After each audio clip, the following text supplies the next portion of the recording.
Hi, I'm Ollie Neal, and you're listening to the Equip Project podcast. The Equip Project is designed to help young people engage with the Christian faith in a thoughtful and reasonable way. Our goal is to help provide clarity and understanding as we seek to tackle many of the cultural and intellectual challenges to Christianity. I'm back with Jim Crooks. How are you, Jim? Hello, Ollie. I'm doing very well, thank you. Jim, our conversation in the next two episodes is going to focus on the search for identity. We'll be examining the questions, who am I, and how should I understand myself? Why do you think the question of identity is so important for people today? Well, I'm going to turn the tables on you, Ollie, because this topic of identity is your generation's number one issue. 20 years ago, young adults kept asking me to talk to them about relationships. We're going to get to that, Jim, because a few days ago I put out a request on Instagram asking for suggestions for potential podcasts. And one of the most common responses we got back was, in fact, on relationships. Oh, joy. But notwithstanding what you said, these days, mostly what young adults ask me to talk about is this thing called identity. So I'm going to turn the tables for a minute and ask you, why is this so important to people of your age? Yeah, I agree wholeheartedly. It is a really big deal amongst my generation. And I think one of the main reasons for that is because of the pressure our society puts on young people to shape their own lives. It's a pressure to become whoever you want to be. And that sounds like a good thing in theory. It sounds like a liberating thing, to be told by society that you're free to define your sexuality, your gender, your career path, your fashion, your food choices. That sounds liberating. But actually, I think the pressure on young people to, in effect, write their own story and to make that story a good one is enormous. And combined with that is the fact that our story is told via social media. Our Instagram almost becomes a personal brand, like a portfolio to the world looking on. And we compare our story quite literally in the case of Instagram to the stories of others. We compare our relationships maybe, our travel, our food, family, success, all these things. And very rarely do we see anything negative on these social media channels. I actually think when you reach your mid-20s, like me, Jim, LinkedIn is a particularly powerful way to share your brand, if you like, because you see your friends' careers beginning to take off and everyone else seems so successful. And you look at yourself and you think, am I as good as them? What am I doing with my life? Why does my life look so good on Instagram, but not feel as good in my head? And I think actually that disconnect between the online space, the social media space, and reality causes stress and anxiety. And there's a sense in which we can't live up to our own brand, let alone to the stories that other people seem to be writing for themselves. We want to be someone, we want to have significance, we want to find happiness and peace. And often we feel like it's in touching distance, given the near perfect people we see on our social media channels and the lifestyles that we see. But we can never quite get hold of it. And that's why I think this topic is such a big deal. It's such an important one, Jim, because as young people, we're given so much information. We have so much choice. We have so much freedom that often we never really figure out who we are or what we're here for. And ultimately, we end up being crushed by the weight of having to write our own story. I think that's a powerful description of the pressure young adults and teenagers are under today. The first thing that strikes me, Ollie, about all that you've said is the sheer scope of the problem space. You've talked about everything from creating a personal brand through to how we try to find significance. I mean, this subject is complicated and it's all tangled up. Yeah, I think it really is. And maybe we should start with identity as a thing we can observe before we break it down into its elements. So let's start with psychology, if you like. How would you describe someone with a healthy sense of identity? Okay, I'll try and paint a rough picture of that.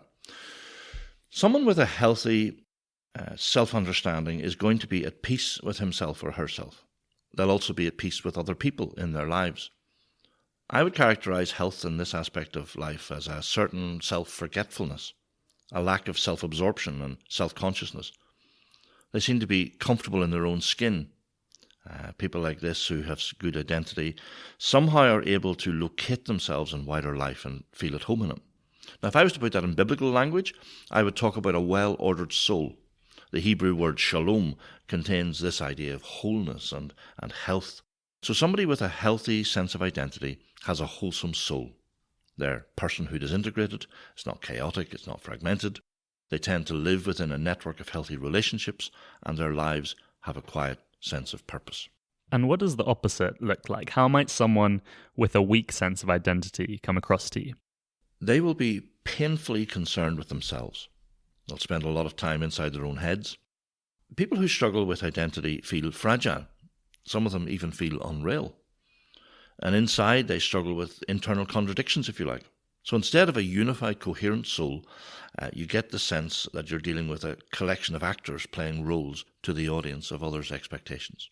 So we've been talking so far about the struggles people have with identity. But how do we start to think logically about it? You used the phrase, Jim, problem space a minute ago. Is there some sort of framework which allows us to structure the conversation about identity? I keep all my sermon notes on my computer at home in one big directory. And when I order the list alphabetically, there is this very large block of talks, titles, all starting with the word identity. And most of them ignored the question you have just asked, if I'm being honest. I have tended to start with the practical problems people face with identity and then work downwards towards the theological foundations of the problem.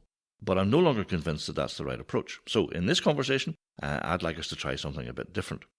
It seems to me that before we can answer the question, who am I, we need to ask the more basic question, what am I? In other words, before I start considering the unique qualities that make up my self-understanding, I need to think deeply about what a human being is. So I was driving back home from Dublin last night, and I invented a metaphor which might help us structure this conversation. My metaphor is about cake. We love cake on this podcast. I'm excited to hear about this. I actually was thinking, Jim, I don't know what you feel about this, but we should do a weekly cake review. I think that would be really, really good use of our time. It makes us sound like test match special. We could maybe, yeah, actually, exactly. We could maybe get our listeners to send cakes in. That would just be incredible. Well, it is a recurring motif, although not exactly a Beethoven leitmotif, but it does keep cropping up. Now, my sister Helen happens to be an excellent cook, and so I phoned her from the car last night and I asked her to explain how a cake is made. And it turns out that there are two types of ingredients. Okay, so there are generic ingredients that every cake has, and then there are specific ingredients that only certain cakes have. Did you know this? To be honest, my cake knowledge is disappointingly limited, but I'll work on it. And I did promise in one of the earlier episodes to make a cake, so that is still on the agenda. That is a delightful prospect. But anyway, all traditional cakes basically contain eggs, some fat like butter, sugar, and flour. Those are the generic ingredients. All cakes have them. But then, I don't know, Christmas cakes have sultanas and cherries in them, and simnel cakes have marzipan or something like that. Coffee cakes have some form of coffee. So let's call those the specific ingredients. And then once you've mixed them all together in a big bowl, you then need to cook them. And it is the cooking process which transforms the bowl of goo into a splendid cake. So that is going to be my metaphor. I think I really like that metaphor, Jim. I don't entirely understand where it's going, but I like the sound of it. How does that relate to identity? Well, my identity is a bit like the cake. There are some generic ingredients that every human being has, and then there are some specific ingredients that are unique to me. But the thing called my identity is more than a mixture of ingredients. It's formed in the oven we call real life. So it's actually quite useful to think about identity from those three perspectives. The generic elements of identity that every human being has, the specific elements that only I have, and the formation process that develops my sense of identity. We're going to have to think carefully about how people can have such divergent views of themselves, which is where your cake analogy comes in, I guess. Yes. The big difference between the analogy and identity itself is that nobody really argues over the generic ingredients of a cake. Traditional cakes, as I say, contain all the same thing, eggs, sugar, fat, and flour. But when it comes to human beings, there is sharp disagreement over what elements of identity are shared by all of us. At the most basic level, I think the question, what am I think it breaks down into three smaller questions. Do I have purpose? How free am I? And what am I worth? So what you're suggesting is three generic ingredients, if you like. The first is purpose, the second is freedom, and the third is value. Why is there an argument over those concepts? Well, the Christian worldview has a set of answers to the questions I listed out just now, but its answers are completely different from the answers given by prevailing culture. So we need to examine those answers before we can arrive at our destination, which is a true view of identity. Now, if I understand your approach here, you're going to start at the most basic level and work upwards. So in this episode, we're going to talk about the 3 essential ingredients of human identity that we all share. And then in the next episode, we're going to think about those things that make us unique. But I'm conscious that there may be someone listening to this podcast and they're worried about their identity. And I guess the concern is that they get lost in some abstract discussion. How will we make sure that doesn't happen? Yeah, well, I understand that concern very well. So I would ask anyone troubled by their identity to exercise a little bit of trust here. Because surely it makes sense to ask the question, what am I, before we ask, who am I? The crisis in our culture over identity has arisen because we no longer agree on what a human being actually is. So I'm sorry if this doesn't sound terribly pastoral, but we're searching for understanding here, and that requires us to think. Yeah, that makes sense to me, Jim. So you listed out 3 generic ingredients, 3 generic elements of being human: purpose, freedom, and value. Let's start with the concept of purpose. How does that affect my sense of identity? We're going to start our search for identity by asking a basic question. Am I a creature? In other words, have I been intentionally created by a creator? Our culture answers no to that question. And therefore, as day follows night, it follows that my life can have no objective purpose. Charles Darwin's theory of evolution is much more than a scientific theory. There's a French historian whose name I can't even begin to pronounce, but he once said, "The denial of purpose is Darwin's distinctive contention." So by that, you mean that if we've just evolved by chance and natural selection, then there's no intentionality behind our existence. For example, I am just the byproduct of mindless forces, just a leaf on the evolutionary tree, if you like. Exactly. And that is a pretty bitter pill to swallow. Contrast that with the simple idea of being a creature, with God as creator. Think of the psychological health of knowing that I was intentionally created. If Christianity is true, then each of us is here for a reason. The first answer to the question, who am I, is really a simple statement. I am a creature. I have been intentionally created by a creator. And that idea has enormous power to integrate and give value to all the complex elements that make up my self-understanding. Because my Maker made me for a purpose, then the many other parts of my life, my loves, my work, my interests, my hurts, they belong together and have significance. The second generic ingredient you mentioned was freedom. How do my views of freedom impact upon my identity? When I was listening to your description of your generation's need to create their own identity, I felt another analogy coming on. I'm excited. I subscribe to a YouTube channel that focuses on the latest trends in engineering. And the new big thing in manufacturing is 3D printing. So a few nights ago, I watched the world's largest 3D printer. I think it was built by the University of Maine. But this thing created a 25-foot-long boat, and it did it in just 72 hours. 3D printing is going to change the world. But for our purposes, it gives us a good illustration of the debate over human freedom. How free am I? Am I free to be whatever I want to be? Can I make myself into anything I want? Or am I a specific type of being with a design plan? So let's put it this way. Am I like that flexible, gooey polymer that feeds a 3D printer? Or am I a specific pre-built artifact like a violin? Now, our culture says that we are like the gooey polymer. All you need is your imagination to visualize what you want to be, and then boom, you hit the button and you create yourself. And the Bible, of course, takes the opposite view. It says you're more like a Stradivarius violin made by a divine craftsman. Your freedom is to be able to compose and play unique music. But you'll always be a violin. That's non-negotiable. So the radical freedom of the gooey polymer, to use slightly more technical language, is the thing called autonomy. It's the freedom to create yourself. The freedom to be whatever you want to be. No one, not even God, can thwart your right to create your own self. But the Bible's view of freedom is this thing called creaturely freedom. The Bible insists that freedom is about maximizing human flourishing. It's not about minimizing constraints.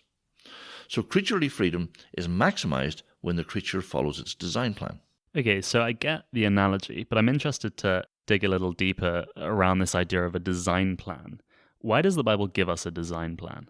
Okay, if Christianity is true, then you, Ollie, are a magnificent physical, rational, moral, spiritual creature of gender made in the image of God. You have a soul that will last forever. You are an integrated person made up of body, soul, and spirit. So the best way to live is to live a life that follows the design plan for a creature like that, a creature made in God's image. At first sight, I can see that the 3D printer view of identity seems potentially more interesting, maybe more fun. Yeah, but that's not the question. The question is not whether the idea is fun or attractive. The question is it true? Does it correspond to reality? And when we look at the test results, as it were, it does look as if human beings are a specific type of being. Because when people try to remold themselves into something completely different, they end up destroying themselves. So take my washing machine as an analogy. It's a very specific type of thing. But suppose I got bored with washing clothes one day and decided it wanted to become a concrete mixer. Well, I could try. I might cooperate in the experiment by shoveling some sand and cement into the drum. And who knows, on the first try, it might even make some concrete.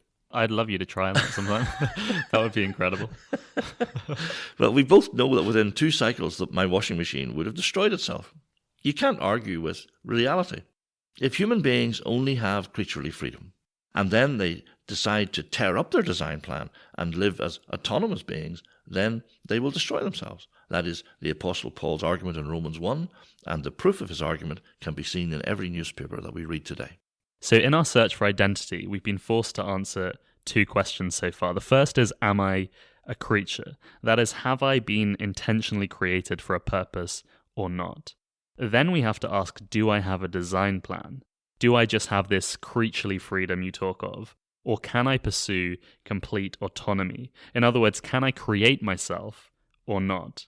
Your third generic ingredient was value. And you asked the question, what am I worth? How does that impact my sense of identity? I think this question lies behind most of the fears young people have around identity. It's the question of self-worth. You've been raised in a culture which has told you that you're nothing but atoms. You're a blob of biological slime floating down the river of time. You're just a byproduct of mindless evolutionary forces. And when you die, you'll disappear into oblivion. Your death will just be a rearrangement of molecules. So in order to feel that you're worth something, you need to be valued by other people.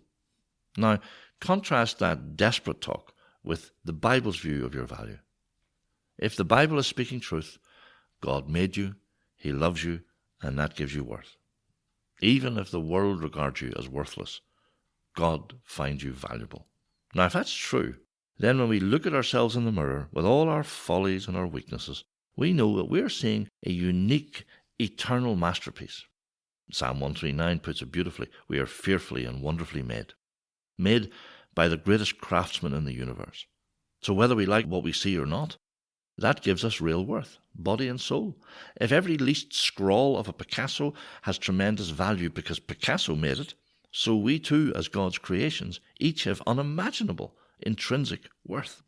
I can see how that transforms your sense of worth.